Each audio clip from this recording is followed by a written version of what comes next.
Dulu banyak sekali R4, R2 yang ditangkap di bandara. Ditangkap di Bandara Soekarno-Hatta, di Halim, Adi Sucipto, di Surabaya, dan sebagainya.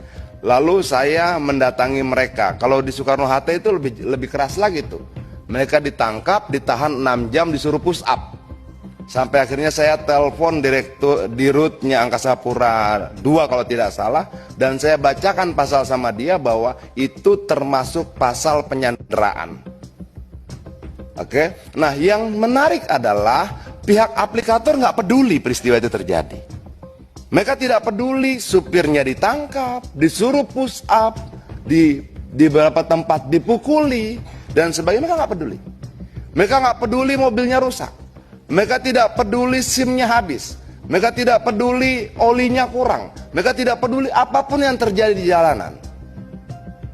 Hal yang tidak terjadi pada perusahaan angkutan yang lain.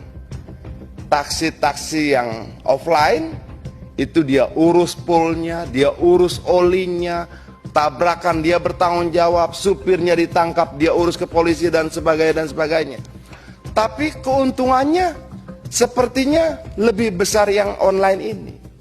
Nah, kalau begini pimpinan, kalau kita nggak atur ini dengan baik, kita juga berlaku tidak adil sama rakyat. Dan menurut saya ini harus menjadi bagian penting dalam pasal kita nanti mengatur. Dulu kalau tidak salah pernah sempat 10% ya jatah aplikator itu kan. Dan dia naik terus 10, 15, 20. Dalam prakteknya di atas 20. Nah, menurut saya sambil kita menunggu, jika diizinkan pimpinan, sambil kita menunggu proses revisi undang-undang ini, memungkinkan tidak ini kita jadikan kesimpulan untuk kita sampaikan kepada Menteri Perhubungan agar tarifnya diturunkan lagi jadi 10%. Kenapa nggak punya tanggung jawab apa-apa? Nggak punya pool, nggak punya montir, nggak ngurus ketangkap, nggak apa-apa segala macam, tiba-tiba dapat 20%. Kalau kita tidak atur ini, percayalah, kita baik pada mereka, tapi berlaku tidak adil pada perusahaan angkutan yang lain.